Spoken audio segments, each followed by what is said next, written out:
Greetings Mark Brown here. We're going to be looking at how we can indent paragraph right here in this Microsoft Word.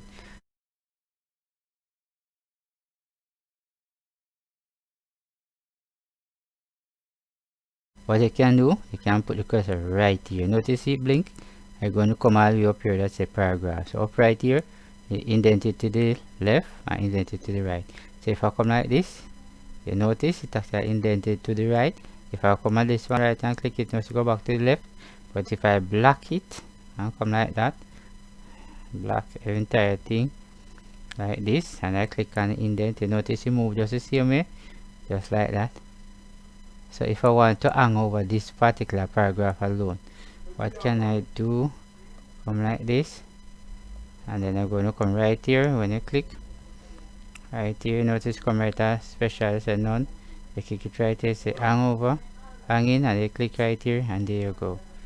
So hope you have learned something from this video here. Thanks for watching. See you in the next video.